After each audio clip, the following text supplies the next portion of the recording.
ప్రశాంతంగా పారే నదికి ఎక్కడో కొండ అడ్డం వస్తుంది, లేదా అఘాతం కలిగి ప్రాపతం అవుతుంది.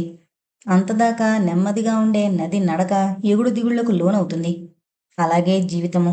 ఏదో సంఘటన జరుగుతుంది. దాంతో జీవితం చిత్రమైన మలుపులు తిరుగుతూ అనుకోని పరిణామాలు వచ్చేస్తాయి. అంతదాకా ఈ జీవితం నాది, దీన్ని నేనే నిర్మించుకున్నాను అని విర్రవీగే మనిషి కుంగిపోతాడు. అంతా దైవఘటన అనే స్థాయికి ఎదుగుతాడు. మనది భారతదేశం. మనమంతా భారతీయులం. దేవుడు, భక్తి, జనం, తపం అనేవి సహజంగా ఈ గాలిలో, ఈ నెలలో ఉన్నాయి. మనిషి అవసరానికో, ఆపదకో మాత్రమే వాటిని గుర్తు చేసుకుంటాడు. చిరంజీవి ఎప్పుడూ అడవి నుంచి తప్పించుకునొచ్చి పల్లెల మీద పడే చిరుతుపులిలా ఉంటాడు. అంతా స్ట్రిక్ట్ డిసిప్లిన్. ఏది వ్యత్యాసం రాకూడదు. వచ్చిందా అది ఎవరైంది ఆలోచించకుండా కేకలేస్తాడు. తర్వాత వార్నింగ్, ఆ తర్వాత ఉద్వాసన. అలాంటి చిరంజీవి జీవితాన్ని ఆ ఉత్తరం మారిచేసింది. ఎప్పుడూ గర్వంతో తుళ్ళుతూ ఉండే అతను ఆలోచన మూర్తయ్యాడు. ఆ ఉత్తరం పోగొట్టుకున్నది ఎవరు? ఎవరు? ఎప్పుడూ ఇదే ఆలోచన. ఆ రోజు అతని ఫ్రెండ్ నిరంజన్ ఆఫీస్కొచ్చాడు. నిరంజన్ ఆర్మీ పోస్టల్ సర్వీస్లో ఎక్కడో బోర్డర్స్లో పనిచేస్తున్నాడు. సెలవుల్లో వచ్చాడు. వచ్చి రాగానే ఫ్రెండ్ని చూడ్డానికి వచ్చాడు. చిరంజీవి ముఖంలో దిగులు, ఏదో నిరాశ. ఏంటి విశేషం? కొన్ని లక్షలు బిజినెస్లో పోయినట్లు ఏంటి ముఖం? పేలవంగా నవ్వాడు చిరంజీవి. ఇద్దరూ ఆ మధ్యాహ్నం పూట లంచ్ ఆఫీసులోనే తీసుకుంటున్నారు. లంచ్కి ముందు కొద్దిగా మందు పుచ్చుకున్నారు. నిరంజన్ ఫారెన్ నుంచి సరుకు తెచ్చాడు. నాకు ఉత్తరం దొరికింది అంటూ ప్రారంభించి జరిగిన విషయాలన్నీ చెప్పి ఆ ఉత్తరాన్ని కూడా అతని చేతికిచ్చాడు. నిరంజన్ ఆ ఉత్తరాన్ని ఒకసారి పరిశీలనగా చూశాడు. ఈ ఉత్తరం రాసిన అమ్మాయి చాలా కుదురైంది. చూడు, అన్ని అక్షరాలకి వేసు పొందిగ్గా ఉంది. ప్రతి అక్షరము ఎంతో శ్రద్ధగా చిత్రకారుడు గీసినట్టు రాసింది. ఈమెకి జీవితం పట్ల ఎంతో ఆసక్తి, ప్రేమ ఉంటాయి. దేన్ని నిర్లక్ష్యంగా చూడదు. పద పదానికి ఎడం విడిచింది. ఈమె దేనికి భయపడదు. జీవితంలో ఎన్ని ఒడిదుడుకులొచ్చినా సంతోషంగా స్వీకరిస్తుంది. నీ గ్రాఫాలు చెప్పి ఉత్తరం చదవోయ్ అన్నాడు చిరంజీవి. నిరంజన్ చిరునవ్వు నవ్వాడు. ఉత్తరం ఒక్క ఊపున చదివేశాడు. వండర్ఫుల్. శైలి బాగుంది. కథా కథనం ఇంట్రెస్టింగ్గా ఉంది. ఉత్తరం మంచి సస్పెన్స్ క్రియేట్ చేస్తుంది. వర్ణనలు చక్కగా ఉన్నాయి. రేయ్ నీరు! హే చిరు! ఎందుకంత కోపం? ఆంధ్రదేశం ఓ మంచి రచయిత్రిని పోగొట్టుకుంటోంది. శుభ్రంగా నవలన్నా రాసుకుంటే సరి. ఏడాదికి 50,000 ఈజీగా వస్తాయి. నువ్వు అలాగే వాగుతావు. ఎందుకో కోపం? ఓ సలహా ఇవ్వనా? ముందే మందు మాతారివి. నిన్ను సలహా అడగడం నాదే బుద్ధి తక్కువ. నాది మందు బుద్ధి, కానీ మందబుద్ధి కాదోయ్ చిరు. ఇదిగో ఈ ఉత్తరాన్ని జాగ్రత్తగా దాచు. దీనిని ఫోటో స్టాట్ తీసి పేపర్లో వై. అప్పుడు వెతుకుంటూ వస్తుంది నీ హీరోయిన్. నా హీరోయినా? తెల్లబోయాడు చిరంజీవి. కాదా? సూటిగా ప్రశ్నించాడు నిరంజన్. చిరు, మన పేర్లలో మొదలు చివర మాత్రం ఖేదం ఉన్నాయి. మన పేర్లు కలిసిపోయినట్లే మనసులు కలిసిపోయాయి. నేను నువ్వు అమ్మాయి అయ్యుంటే ఈ ప్రాబ్లం ఉండేది కాదు. ఇంకొకరికి అవకాశం ఇవ్వకుండా పెళ్లి చేసుకునుందు. నీ ముఖం! ఆ అమ్మాయి అయితే పరిచయమే ఉండేది కాదు. ఓయ్! God is great. భగవంతుడు గొప్పవాడు. మనల్ని కలిపేవాడు. ఇంతకీ ఉత్తరాన్ని పబ్లిష్ చేయమంటావా? పబ్లిక్ చెయ్యి. అప్పుడొస్తుంది ఆ ఉత్తరం స్వంతదారిని. నోను, ఒకరి రహస్యం తెలిసిందని అలా చేయకూడదు. అయితే నీ కర్మ. దాన్ని నీ పర్సనల్ ఫైల్లో భద్రంగా దాచుకో. ఎప్పుడో ఓసారి చదువుకుంటూ ఉండు. జీవితంలో ఏనాడైనా ఆ అమ్మాయి తారసపడుతుంది. జోస్యమా? హేళనగా అడిగాడు చిరంజీవి. కాదు, ఆత్మవిశ్వాసం. ఉత్తరంతో పడిన లంకె ఊరికే పోదు. చిరంజీవి జవాబివ్వలేదు. అయినా ఏంట్రా ఈ వెర్రి? కాస్తంత వేపు ఎక్కువ తిన్నావా ఉగాది రోజున? ఇదేదో ఖరీదైన హాబీ అనుకుంటున్నావా? ఏ పని పాట లేని యువరాజు ఇలా ఉత్తరం దొరికితే దాన్ని పట్టుకుని దేశాల వెంట వెళతాడు. అలా అయిందే నీ తరహా? వెనకటికెవడో ఖాళీ గోరు దొరికితే ఈ గోరే ఇంత అందంగా ఉందే, అసలు ఆ అమ్మాయి ఎంత మనోహరంగా ఉంటుందో అనుకుని ఆ గోరు పట్టుకుని వెతుకుతూ దేశాలు పట్టాడట. దీనికి చిరంజీవి ఏమీ అనలేదు. ఒరేయ్, చూస్తే నువ్వు ప్రేమలో పడ్డట్టున్నావు.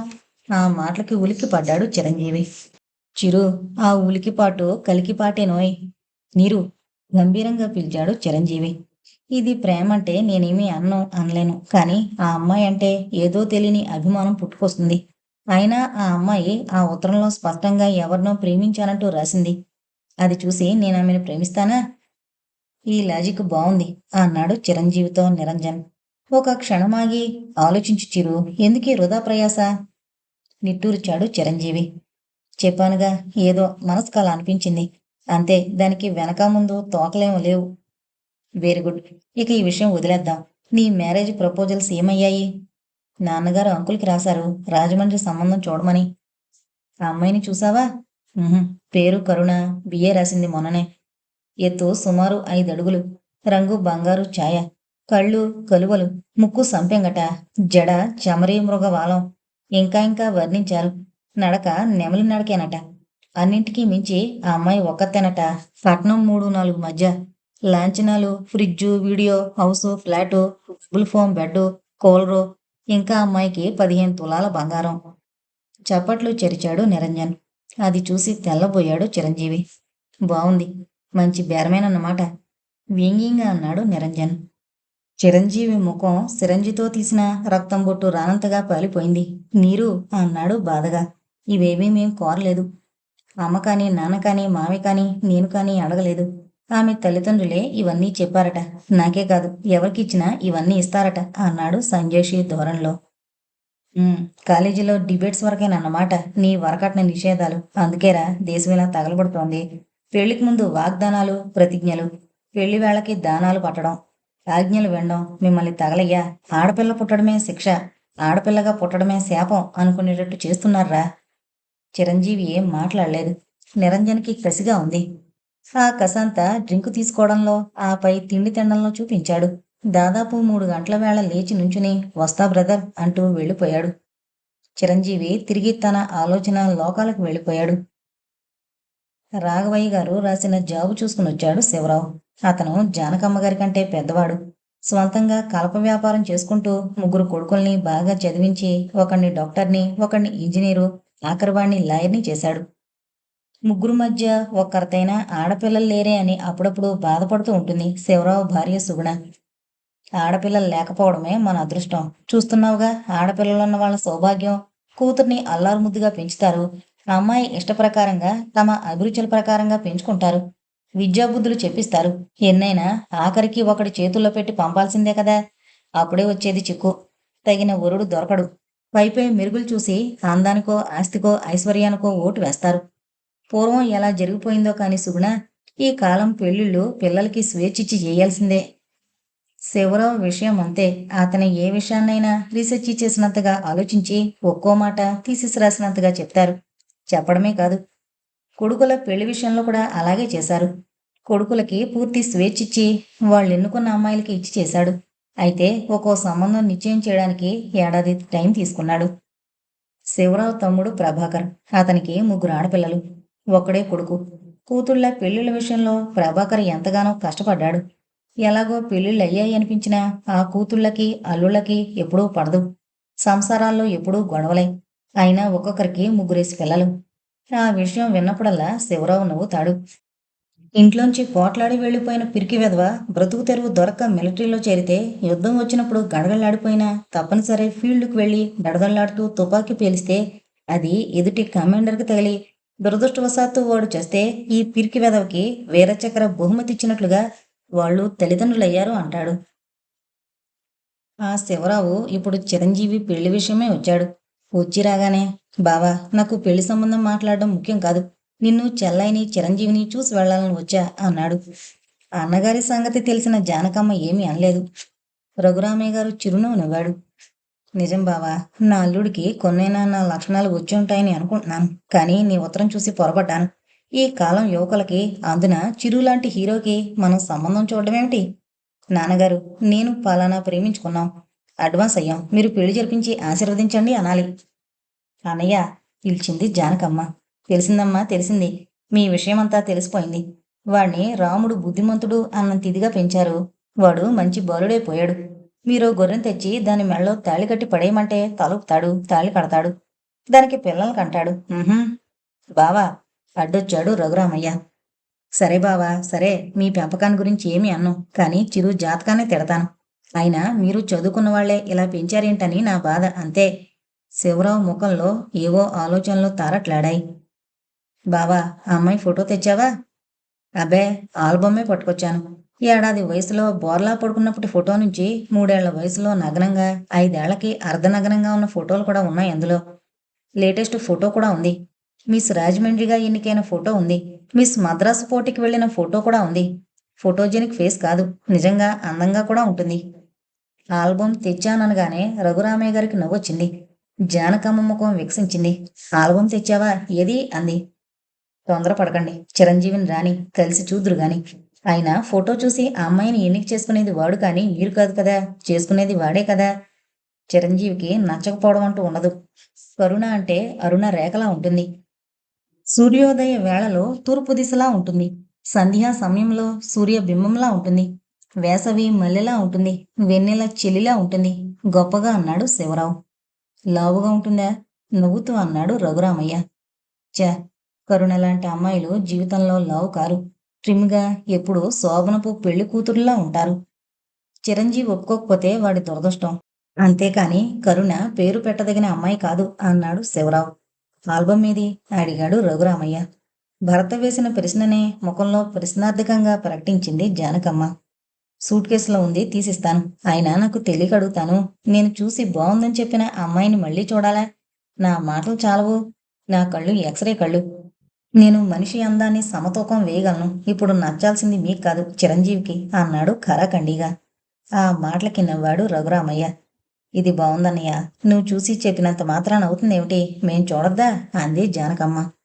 లక్షణంగా చూడండి, నాకేం అభ్యంతరం లేదు. నీ చెప్పిన మాటని ఓకే చేశాక నువ్వురా, బావగారు రాని, ఇంకా మన బంధువులందరూ రాని, పర్లేదు. మీ ఆఫీసులో ఇంట్లో పనిచేసే వాళ్ళు కూడా చూడని, అడ్డు చెప్పరు. మీరంతా చూడడం అన్నది సాంప్రదాయం, లాంఛనం, అంతే. ఆ అమ్మాయిని ఎన్నిక చేసుకోవాల్సింది చిరంజీవి. రేపొద్దున 4 కాలాల పాటు కలిసి కాపురం చేసేది వాడు. కట్నాలు మీకు, లాంఛనాలు ఇంటికి, ఆ అమ్మాయి వాడికి. అది పద్ధతి. అంచేత ఆ అమ్మాయి సెలక్షన్ ఫైనల్గా చిరుదే, కరాఖండిగా అన్నాడు శివరావు. అప్పుడొచ్చాడు చిరంజీవి. శివరావును చూడగానే హలో అన్నాడు. ఎప్పుడొచ్చారు అంకుల్, అంతా బాగున్నారా, ఏంటి విశేషాలు అని కుశల ప్రశ్నలు అడిగాడు. నవ్వొచ్చింది శివరావుకి. ఒరే అల్లుడు, మామయ్య మీద ఎంత మమకారం పెరిగిందంటే ఖచ్చితంగా నీకు పెళ్లి వయసు వచ్చినట్టే. నీకు వివాహ యోగ్యత వచ్చింది. నాకు కూతురు లేదు కాబట్టి బతికిపోయా. అందుకే నా తరపున నీ కోసం కాలికి బలపం కట్టుకుని తిరిగాను. రాజమండ్రిలో మణిలాంటి అమ్మాయిని చూశాను.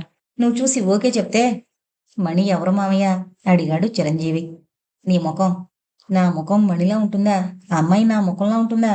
అంటే నాలా బిరుసు గెడ్డంతో, పోలిషుడు మీసాలతో. పొక్కుమని నవ్వాడు శివరావు.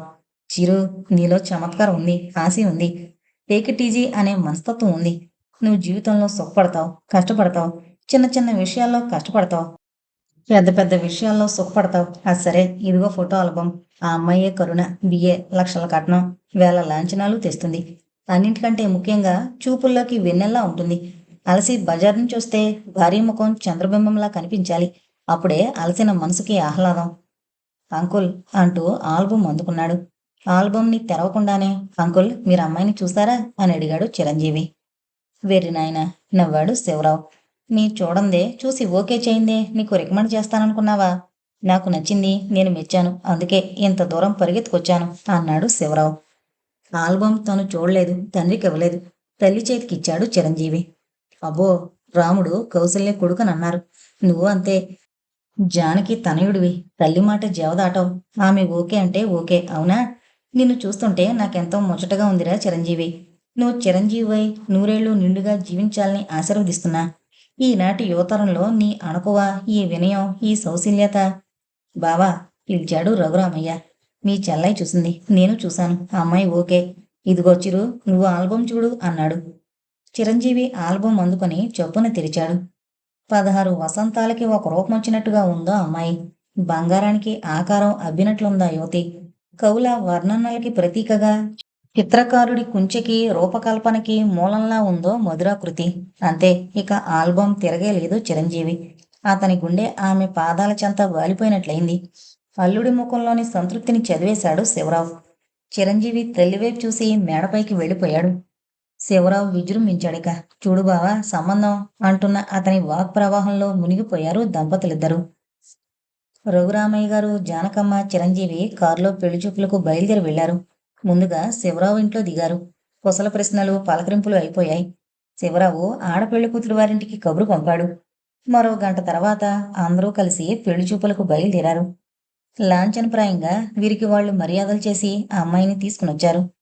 చిరంజీవి పెళ్లి కూతురుగా ముస్తాబు చేసి తీసుకొచ్చిన కరుణను చూశాడు. ఆమె ఫోటోలో కన్నా చాలా అందంగా ఉంది. అతని కళ్ళు మెరిశాయి. బాపు బొమ్మల ఈ అమ్మాయికి ఏ వంక పెట్టలేని విధంగా తీర్చిదిద్దినట్లుంది. కానీ ఈమె అభిరుచులు, అలవాట్లు, మనస్తత్వం ఎలాంటివో తెలుసుకుంటే బావుంటుంది అని అనుకుంటున్నప్పుడు అతనికి నౌకరు ఆనంద మాటలు గుర్తుకొచ్చి ముసిముసిగా నవ్వుకున్నాడు. ఎవరూ చూడలేదనుకుంటుంటే శివరావు అల్లుడి ముసిముసి నవ్వుల్ని చూసి పిల్లావిడికి బాగా నచ్చినట్లుంది అని సంతృప్తి చెందుతూ చిరు ఆ అమ్మాయి ఓకేనే కదూ అని చెవిలో నెమ్మదిగా గుసగుసగా అడిగాడు. ఇంకా ఏదీ నిర్ణయించుకోలేదు మావయ్య, తర్వాత చెప్తాన్లే అని అంతకన్నా మెల్లగా సమాధానమిచ్చి మళ్ళీ తన చూపుల్ని పెళ్లికూతురు వైపు సాగించాడు. ఈసారి ఆమె తలెత్తి అతన్ని చూసింది. ఆమె ముఖంలో ఎలాంటి భావమూ గోచరించడం లేదు. నిస్తేజమైన ఆ చూపులకు కలవరపడిపోయాడు చిరంజీవి. 2 క్షణాలు మాత్రమే అతన్ని చూసి ఆమె మరలా తలదించేసుకుంది. ఇదేంటి, ఈమె ముఖంలో చిరునవ్వు తాలూకా ఛాయలు గాని, పెళ్లిచూపులన్న సంతోషం గాని, చిరుసిగ్గులు గాని ఏమీ గోచరించడం లేదు. ఎందుకంత నిర్లిప్తంగా ఉంది? బహుశా ఈ పెళ్లి ఆమెకిష్టం లేదా అన్న భావన మనసులో కదలగానే అతని ఉత్సాహం మీద నీళ్లు చల్లినట్టయింది. రఘురామయ్యకు, జానకమ్మకు పిల్ల బాగా నచ్చింది. సంతృప్తిగా ముఖాముఖాలు చూసుకుని తమకు నచ్చినట్లు కళ్ళతోనే చెప్పుకుని కొడుకు వంక చూశారు. చిరంజీవి తలదించుకున్నాడు. కొడుకు ఉద్దేశం తెలిస్తే వెంటనే ఈ పెళ్లి ఖాయం చేసుకుందామని వారి అభిప్రాయం. కాని చిరంజీవి వచ్చేటప్పుడున్నంత ఉత్సాహంగా కనిపించలేదు. అతను లోలోన పెళ్లి కూతుర్ని గురించి ఎన్నో ప్రశ్నలు. ఆమె చూపులకు అర్థం వెతుక్కోసాగాడు. చిరంజీవి, ఆ అమ్మాయినేమైనా ప్రశ్నిస్తావా అని తండ్రి అడిగాడు. చిరంజీవి చొప్పున తలెత్తి పెళ్లికూతురు వైపు చూశాడు. సరిగ్గా ఆ సమయంలో ఆమె కూడా అతని వంక చూసింది. అదే చూపు, అదే భావన. చిరంజీవికి అంతా అయోమయంగా ఉంది.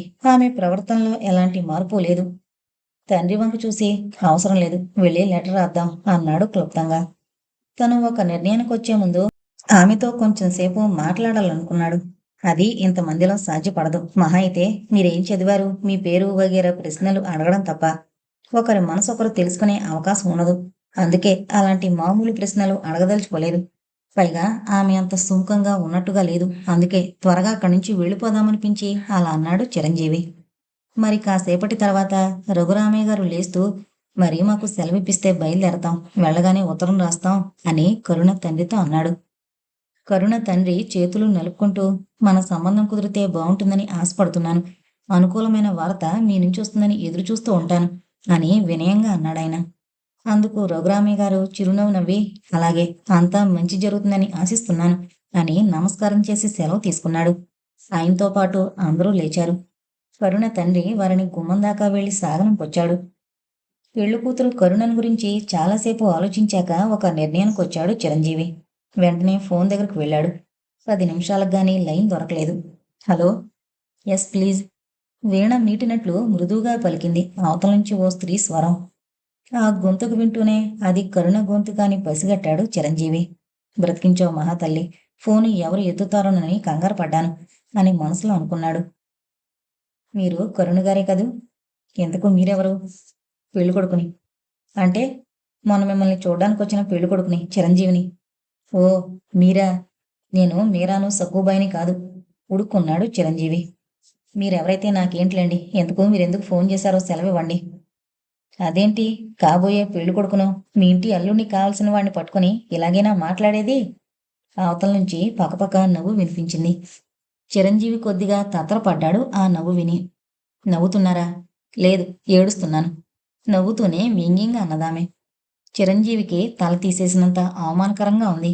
ఆవిడ్ని తను పెళ్ళాడబోయే వరుడు. సామాన్యంగా ఆడపిల్లల తండ్రులు మగపెళ్లి వారితో చాలా వినయంగా ఉంటారు.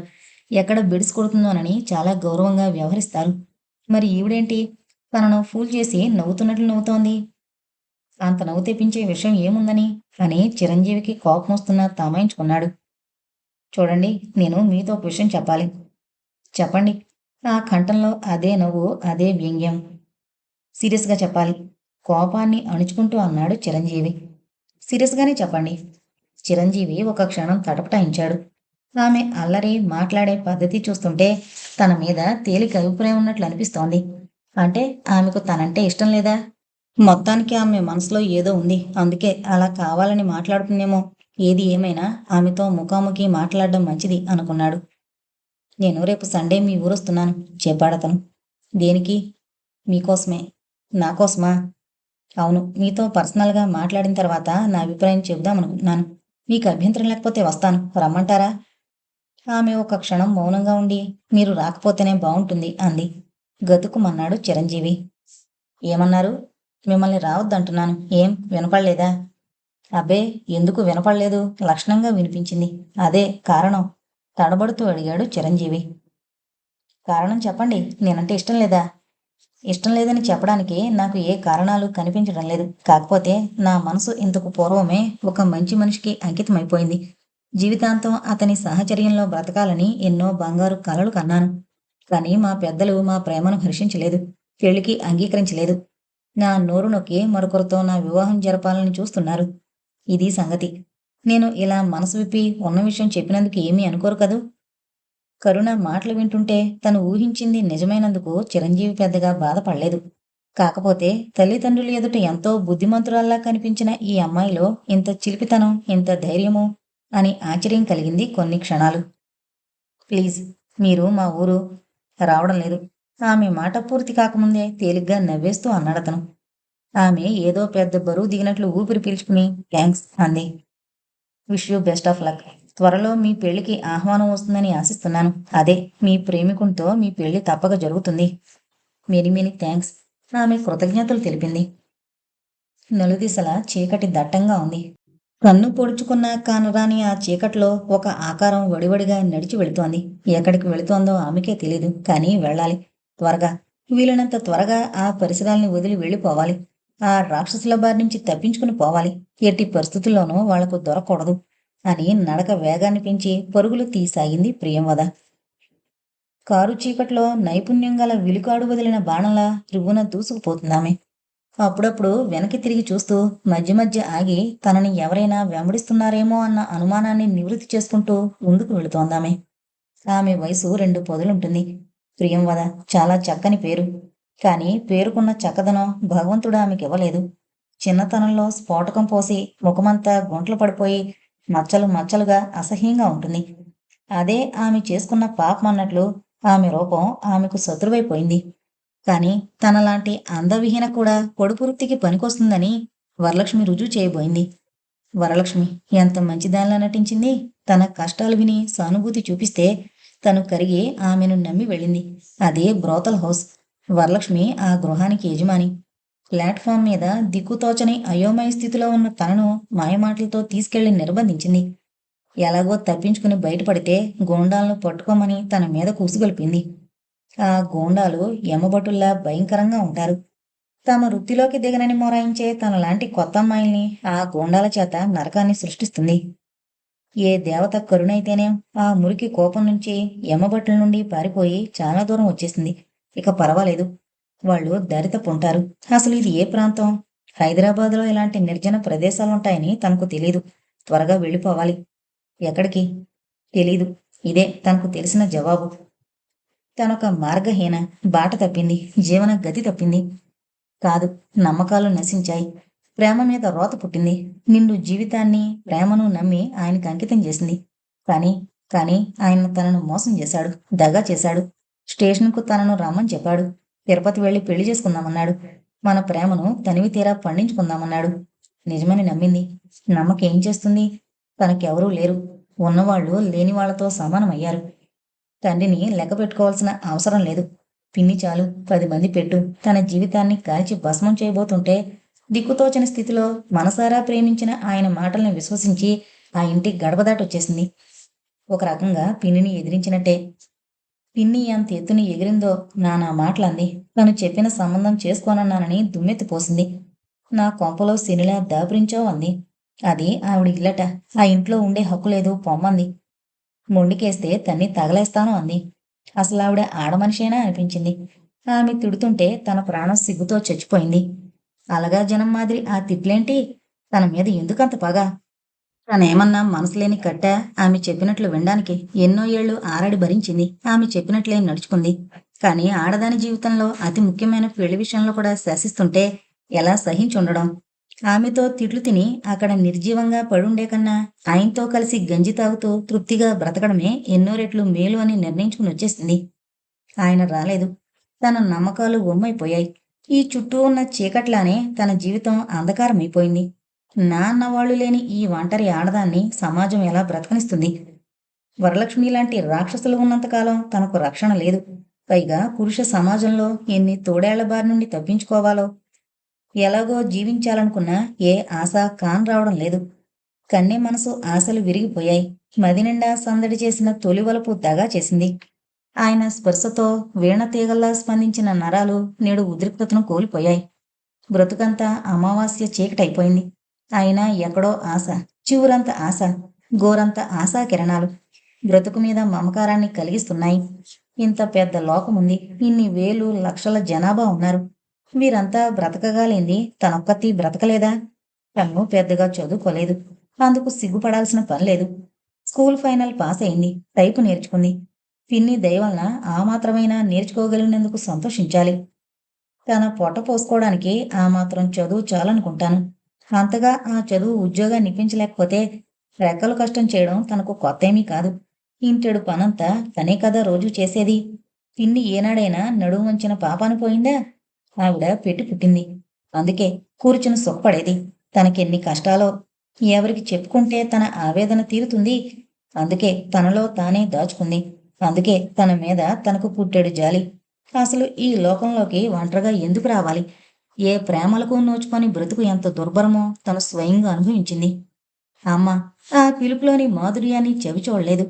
తను పెరిగి పెద్దయ్యేసరికే అమ్మ అన్న రూపం కనుమరుగైపోయింది. అప్పుడు తనకు 3 ఏళ్లు. ఏం గుర్తుంటుంది? ఏదో అమ్మ రూపం లీలగా మనసులో మెదులుతూ ఉంటుంది. ఇప్పుడు అమ్మ ఒక్కసారి కనిపిస్తే ఎంత బావుంటుంది. అమ్మ ఒడిలో తలపెట్టుకుని బోరుని ఏడ్చేయొచ్చు. ఇన్నేళ్ల నుంచి దాచుకున్న దుఃఖాన్ని కడుక్కోవచ్చు. ఏంటో అన్నీ ఆశలే. ఏమీ తీరవు. నిరాశతో కూడిన నిస్పృహతో, నిట్టూర్పుతో బరువుగా నడవసాగింది ప్రియంవద. దూరంగా ఎక్కడో మిణుకు మిణుకుమంటూ దీపకాంతులు కనిపించాయి. ఆ కాంతుల వైపు పయనించసాగిందామె.